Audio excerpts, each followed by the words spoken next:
The basic premise is this, is that you can acquire, develop dementia during the course of your life. And there may be some pharmaceutical things that can maybe slow that down or whatever and things like that. But for the most part, for now at least, and for some time, you're going to live with it. You know, just as you would live with sight loss if it's untreatable, or just as you would live with a heart condition or anything else that might kind of come along, right? You know, yes, we might hope that that didn't happen to us. We could avert it or delay it or stop it altogether. You know, I think that my dad, I think, felt that way. I think a lot of people feel that way. Okay. But insofar as we can't, the fundamental principle is we all have a right to be in the world. And that diagnosis should not bring that right to an end. It should mean we redouble our efforts to make living in this world with such a condition as good as we possibly can. And that just, I think, gives us cause to look beyond health or just models of kind of custodial care towards the kind of wider kind of factors, whether they're social, whether they're physical, whether they're bureaucratic, whatever they are, right? So I think that's it. And so that, for me, just means we have to find a form of language, whatever it is, that focuses on to those extrinsic factors and doesn't pull us back into thinking it's all down to the condition itself. And so in that construction, however it is, at the minute, it leans to me towards the intrinsic. The condition is the thing that's doing this to people. This isn't about people having to assume an identity or anything like that. It's merely that these tools and levers exist, and why would you not take advantage of them? It's absolutely critical at this moment in time, partly because of my background in disability rights, but I think just through the single experience of my dad deciding he wanted to opt in for a drug trial, and how awful that experience was, and how I just felt there was such false hope being created. And it didn't, to me, feel like people currently living with dementia mattered one jot to these people doing this kind of drug trial at all, that something else was in train. And I just felt so angry about that there was so much focus just on pharmaceutical intervention, finding this cure. And I was just amazed to find how little there has been in the mainstream of thinking around dementia that is about changing the world. Some people, in talking about the social model of disability, do disregard the impacts of impairments and health conditions themselves. And I think that's been challenged a lot over the last decade, actually, because of welfare reform and the increasing voice of people with chronic health conditions who've come into the fore. I think every time this agenda develops and people with a different kind of experience come into it, it's important that that agenda is opened up again and refreshed and discussed anew, so that those experiences are reflected in it, rather than people having to expected to just sort of, you know, accommodate a theory around their own experience. It's not the same as other things, and you know, and it's really important that those kind of things are, that experience is kind of factored into the discussion. Because I think, you know, people with autism, I think, are another kind of group of people who've only very recently sort of found a voice in that debate as well. It's not a matter of people with dementia joining in something, maybe being part of a wider movement, but not necessarily feeling that it's just about fitting into something that's already there. Because that thing didn't think about people with dementia to begin with in a serious sense. There are some that argue that, you know, you have to assume the badge disabled person in order to kind of make some journey and then claim your rights. I just don't buy that. I think it's fine to kind of say it, but I just don't think it's necessary. I don't think it's how, as I said at the beginning, most of us form our identity. I don't think it's very good at dealing with multi identities and intersectional identities, or, you know, the fact that our identities are fluid and can change across our life course, you know, about who we think we are. So I'm not persuaded by that. Not in a way that I question anybody that does, but I don't think it's a necessary step. I think it's more a matter of how you can encourage people to recognize that that having an impairment or a health condition is not of itself determinative of how they should be able to lead their life, and that there are things around the world and about the world that could be changed that will make their life far more easy, far more pleasant, give them a stronger sense of hope and possibility, enable them to continue to do the things that matter to them, be with the people that they want to be with, live where they want to live. There are both kind of policy levers, there are rhetorical tools, there are legal levers out there already that people could draw on in pursuit of those ideas, and they come from the disability rights movement. And they are, by definition, I mean, this is the bit that confuses me, that there's any debate here. They are absolutely 100% undoubtedly available to people with dementia. And even, it's quite clear from the Equality Act, they will be available for people with dementia from the very moment they have a diagnosis, because it's a progressive long-term condition. And therefore people should not encounter discrimination on the basis of that in education or employment or goods and services, so and it's really important to push that fact onto public bodies and service providers and employers, that people with dementia are people who have rights under law, and they have to make reasonable adjustments and everything else. So I think that's the opportunity. Actually, the way to do that isn't, in the end, not making people with dementia assume the label disability. It's attaching dementia to discussions about disability, and to the removal of barriers, and to non-discrimination, and to rights in that context. Thinking about my dad and his experience, I think a lot of internalized stigma guided his initial response to his diagnosis, which was very early on. I mean, it was barely noticeable, the effect of dementia at the early stage. But I think how he then foresaw his own future and everything else, to me, and his unwillingness to talk about it or plan for it and everything, just seemed to reflect a sort of sense that, until this is really, really consuming me, I just want to pretend it's not happening. It did mean that conversations about the future that I think would have allowed us to, as a family, plan ahead and make for a much kind of better future, were impossible to have, because that conversation was so hard, and it just seemed to be surrounded by stigma. And it was about, we're not going to disclose this till we have to either. And that, for me, seems to have a lot in line with what Time to Change found at an early stage, which was much of the stigma that people with mental health problems experience came from their family and friends. And it wasn't deliberate. The family and friends didn't know how to have the conversation either. So it all get stuck, and everyone's kind of dancing around each other and not doing anything.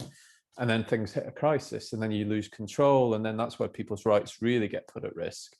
So I think, for me, there's the whole issue about, I'm interested in framing, but I think this is relevant. How do we think about dementia? And I think that's where the social model of disability, or how we call it, could really, really help.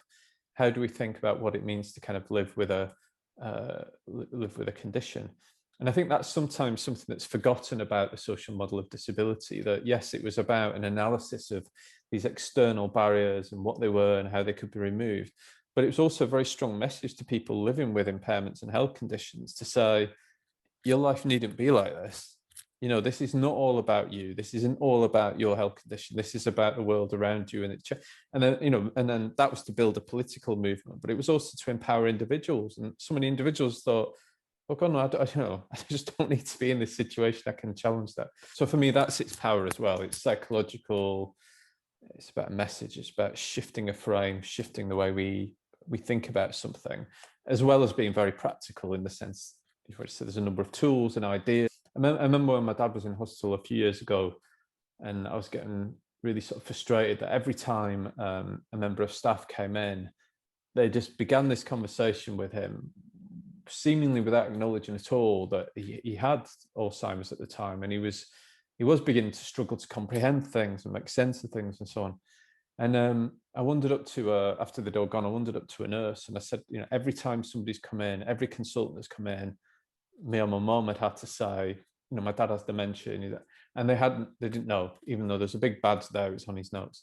And I said to them, this is an issue of reasonable adjustment. It's discrimination. This isn't happening. And the shock on her face, I don't think anybody had ever said, but you could just sense this idea had never, ever been put to her, that's what this meant.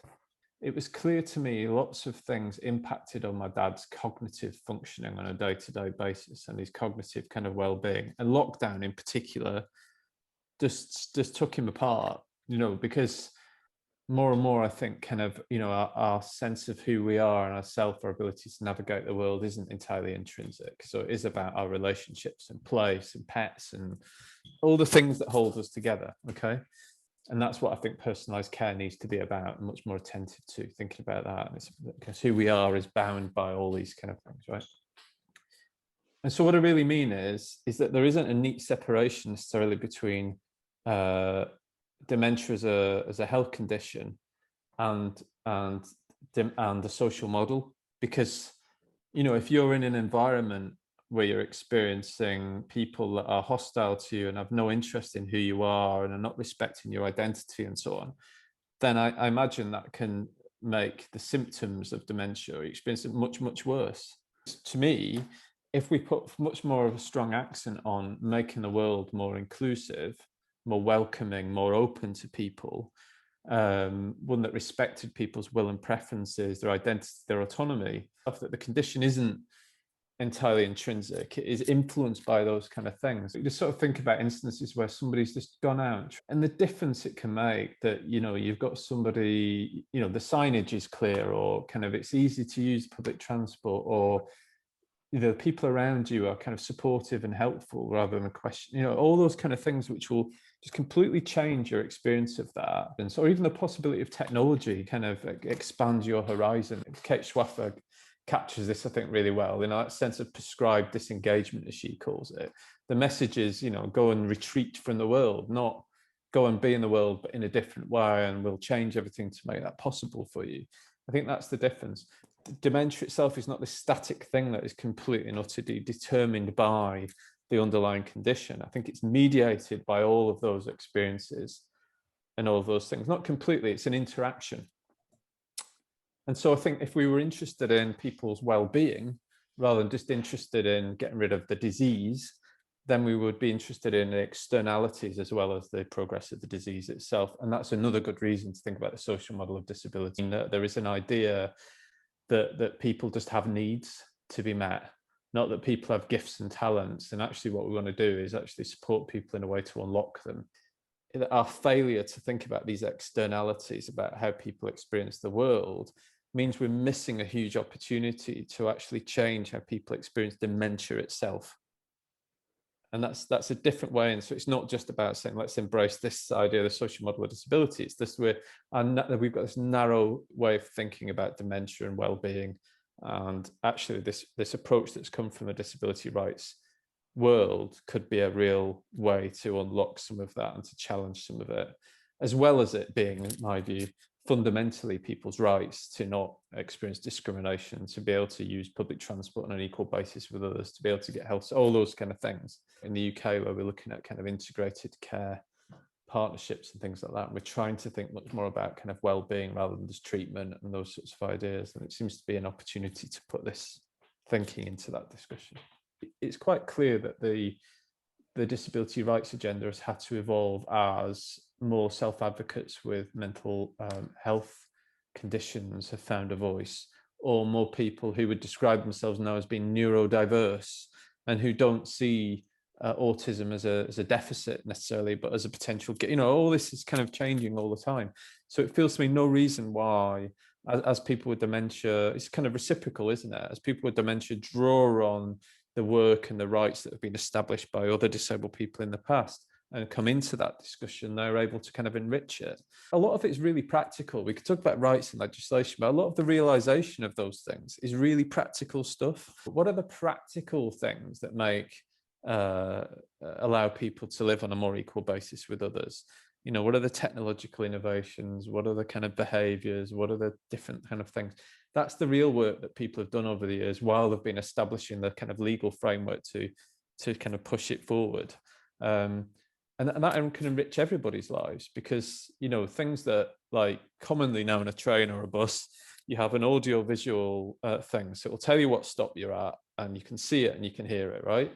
That didn't exist 20 years ago. So all these kind of came from disability rights, but actually a lot of people kind of use them or rely on them. If you're a tourist in a city and you get on a bus is a terrifying thing, isn't it? If you don't know where you are, you've got something telling you where to get off.